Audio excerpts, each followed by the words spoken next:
Hello friends, electrostatic के theory से देखा जाए पर्पस से उसके तो मेनली सभी सब्सटेंस को दो भागों में डिवाइड किया गया है। पहला कंडक्टर, दूसरा इंसुलेटर। पहले कंडक्टर को देखते हैं। Conductor, in conductor electric charges are free to move from one place to another. Conductor में क्या होता है कि इलेक्ट्रिक चार्जेस होते हैं वो फ्री होते हैं, वो कहीं भी थ्रू आउट मोशन कर सकते हैं। उनमें उनका मोशन जिगजैग मोशन में होता है। और इसका मतलब ये हुआ कि कंडक्टर जो होते हैं वो इलेक्ट्रॉन्स का फ्लो इजली है, यानी कि इलेक्ट्रिसिटी फ्लो कर सकती है। इसके कुछ एग्जांपल्स हैं, जैसे मेटल, ह्यूमन बॉडी, अर्थ, ये कंडक्टर्स के एग्जांपल हैं। इंसुलेटर को देखते हैं। इन इंसुलेटर में electric charges are tightly bonded to their respective atoms. जो इंसुलेटर होते हैं वो अपने रिस्पेक्टिव एटम से टाइटली बॉन्डेड होते हैं, जिनके कारण उसमें इलेक्ट्रॉन्स फ्री मूव नहीं कर सकता और इसी कारण वो इलेक्ट्रिसिटी को रेजिस्ट करते हैं। इसके कुछ एग्जांपल्स हैं ग्लास, हार्ड रबर और कंडक्टर और इंसुलेटर के बीच में एक थर्ड क्लास मटेरियल आता है, सेमीकंडक्टर। तो semiconductors are the third class of material. ये थर्ड क्लास मटेरियल है and their electric property are somewhere between those of insulators and semiconductors. इसकी इलेक्ट्रिक प्रॉपर्टी इन दोनों के बीच में ही वैरी करती है। ठीक, जैसे एग्जांपल हो गया सिलिकॉन, जर्मेनियम। अब हम बात करेंगे कि मेथड्स क्या है वो किसी भी बॉडी को चार्ज करने के लिए। तो मेनली 3 मेथड्स होते हैं किसी भी बॉडी को चार्ज करने के लिए। तो पहला मेथड है charging bye conduction, charging by induction और चार्जिंग बाय फ्रिक्शन। ठीक, तो पहले हम लोग फ्रिक्शन को देख लेते हैं। चार्जिंग बाय रबिंग, या तो आप रबिंग कहिए या फ्रिक्शन कहिए, दोनों का मतलब सेम ही होता है। ठीक, तो charging by rubbing. In friction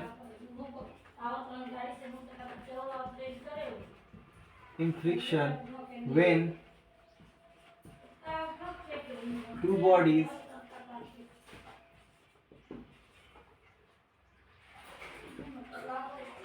are rubbed together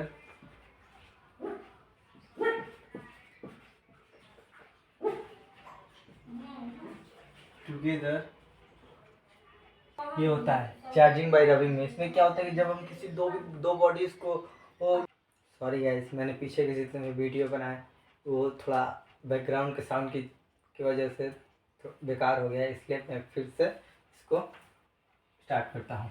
तो यहाँ से हम देखते हैं कि mainly there are the 3 following methods of charging a body. पहला चार्जिंग बाय रबिंग, किसी भी ऑब्जेक्ट को जब हम रब करते हैं तो उससे बॉडी में चार्ज क्रिएट हो जाता है। In friction when two bodies are rubbed together electrons are transfer from one body to another. जब भी हम किसी दो ऑब्जेक्ट को, दो बॉडी को रब करते हैं तब उनमें चार्ज एक्वायर कर लेता है। ठीक, इलेक्ट्रॉन्स ट्रांसफर हो जाते हैं एक बॉडी से दूसरे बॉडी में। ये कैसे होता है? ये हम जानते हैं कि किसी भी बॉडी में इलेक्ट्रॉन्स जो होते हैं वो लार्ज अमाउंट में होते हैं, और लार्ज अमाउंट में होने के कारण जितने ज़्यादा इलेक्ट्रॉन्स होंगे उतने ही ज़्यादा प्रोटॉन्स होंगे। इक्वल अमाउंट में होते हैं दोनों, और इक्वल अमाउंट में होते हैं तो जब बॉडी को हम रब करते हैं तो क्योंकि न्यूक्लियस से प्रोटॉन बाहर आ नहीं सकता, इसलिए इलेक्ट्रॉन्स ट्रांसफ़र हो जाते हैं दूसरे बॉडी में। अब चूंकि इलेक्ट्रॉन्स इस बॉडी से निकल चुके हैं इसलिए इस पर पॉजिटिव चार्ज एक्वायर हो गया, और जिस बॉडी पर इलेक्ट्रॉन गए हैं वो निगेटिव चार्ज एक्वायर कर लेता है। देखते हैं इसके कुछ एग्जांपल्स हैं। When a glass rod is रब, जब ग्लास रॉड को रब किया गया सिल्क क्लॉथ से तो ग्लास जो रॉड है जो एक्वायर्स कर लिया उसने positive charge and silk cloth becomes negative. आप इस एग्जांपल से समझ सकते हैं, और इसका मेन एग्जांपल है clouds are charge by friction. Cloud जो चार्ज हो जाते हैं वो किसके कारण? फ्रिक्शन के कारण ही होते हैं, दोनों में टकराव, घर्षण के कारण ही ऐसा होता है। अब दूसरा चार्जिंग मेथड है चार्जिंग बाय इंडक्शन। इसको देखते हैं हम। The process of giving a net electric charge without touching the object to the second charge object. ठीक, called as charging by induction, charging by induction इसके पढ़ते हैं। ठीक, चार्जिंग बाय इंडक्शन इसी को कहते हैं। इसके एग्जाम फिर डायग्राम से हम समझते हैं। देखिए, मान लीजिए कोई स्फीयर है, ठीक, वो स्फीयर एक इंसुलेटेड स्टैंड पर है,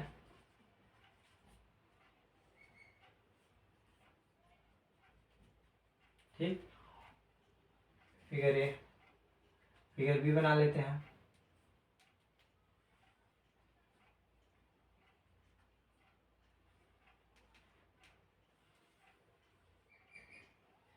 इसमें क्या होता है कि जब हम एक रॉड को, चार्ज ऑब्जेक्ट को,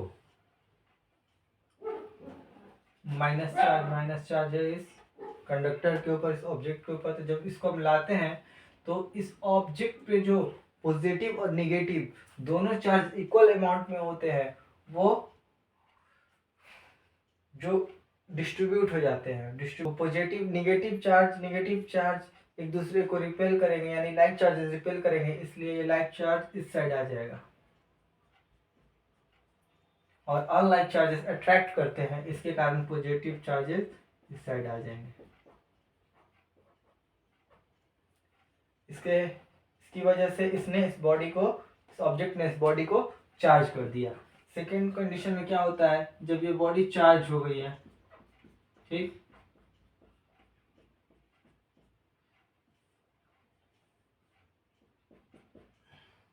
इस ऑब्जेक्ट के कारण उस समय जब हम इसको एक अर्थ वायर्ड कर देंगे, अर्थिंग इसका बोलिए या फिर अर्थ वायर बोलिए, तब इससे जो निगेटिव चार्ज होगा वो ग्राउंड में, अर्थ में चला जाएगा, ट्रांसफर हो जाएगा। तब जो इसका तीसरा डायग्राम होगा वो फाइनल स्टेज में कुछ ऐसा होगा, जिसपे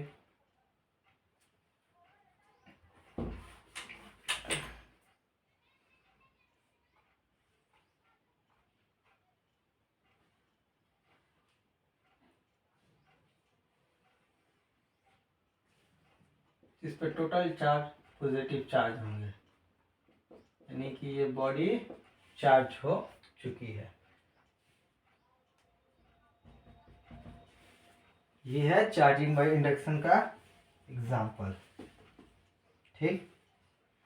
इंडक्शन के द्वारा विदाउट टच किए इस ऑब्जेक्ट ने, इस नेगेटिव चार्ज ऑब्जेक्ट ने इसको चार्ज कर दिया पॉजिटिव चार्ज में, ऑब्जेक्ट में।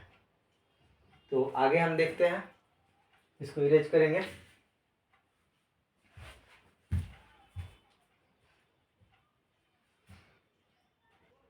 इंडक्शन से रिलेटेड कुछ हम पॉइंट्स को नोट करने वाले हैं।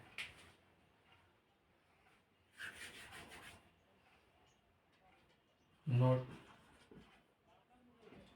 पहला पॉइंट, नोट में हम पहला पॉइंट लिखेंगे कि दूसरा point, the nature of induced charge, the nature of induced charge is opposing to that inducing charge. The nature of induced charge is always opposing to that induced charge. तीसरा point, induced charge can be lesser or equal to inducing charge.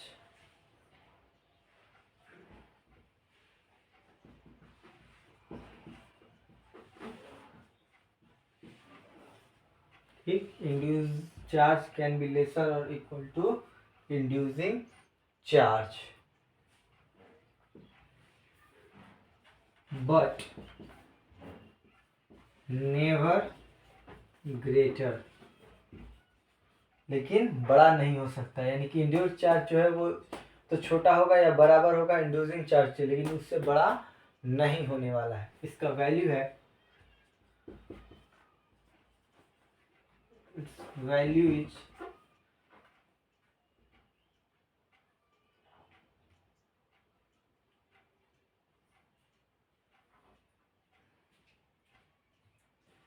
q dash equal to minus q 1 minus 1 by k, इसका value. ये formula तभी applicable है जब electric field uniform हो। यहाँ पे लिख देता हूँ, ओनली व्हेन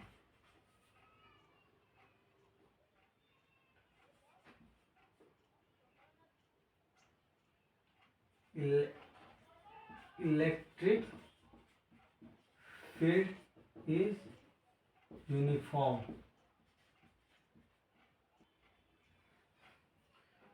तो हाँ, एक बात और, मेटल्स के लिए, फॉर मेटल्स के लिए जो ये k की वैल्यू है, मेटल्स के लिए जो ये k की वैल्यू है वो इन्फिनिटी होगी, और ये q डैश जो चार्ज है माइनस q के बराबर होगा। अब चार्जिंग लास्ट मेथड है, तीसरा method, charging by conduction. Conduction बोलो या फिर कांटेक्ट, दोनों बात एक ही है। ठीक, चार्जिंग बाय कंडक्शन या कांटेक्ट। पहले वाला चार्जिंग बाय रबिंग, फ्रिक्शन भी बोल सकते हो, इसको कांटेक्ट भी बोल सकते हो, और ये तो इंडक्शन का इंडक्शन ही रहता है। हाँ, तो the process of giving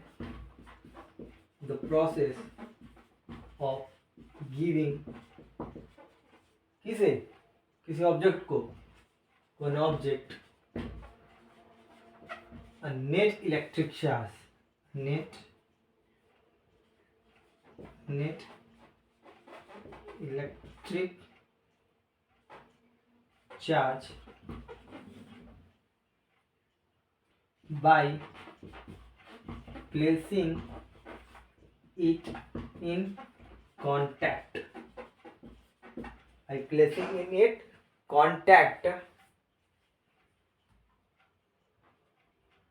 with another object that is already charged, another object that is already charged। okay? इसका एग्जाम्पल देख लेते हैं।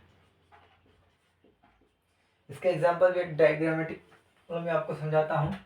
देखिए, मान लीजिए कोई मेटल स्फीयर है, ठीक, ये इंसुलेटेड स्टैंड है, और यहाँ पे एक स्फीयर, इसको ए, ये बी, ये इंसुलेटेड स्टैंड,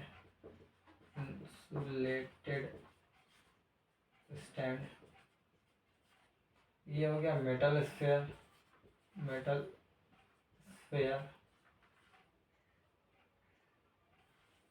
बना दिए।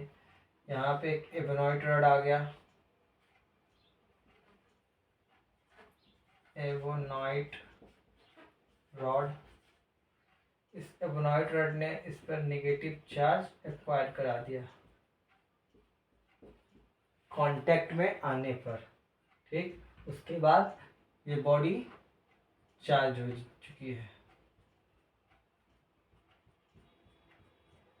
जब ये एबोनॉइड रॉड इसके कांटेक्ट से हटता है, तब इस पे जो चार्ज है वो यहीं पर रह जाता है। यानी कि जो चार्ज है, आज हमने इलेक्ट्रोस्टैटिक के कंडक्शन इंसुलेटर को और चार्जिंग बाई मेथड को, इस दोनों टॉपिक को कवर किया है। तो आपसे निवेदन है कि हमारे चैनल को लाइक शेयर एंड सब्सक्राइब कर दें कि हम इससे कुछ अच्छा इम्प्रूवमेंट करें।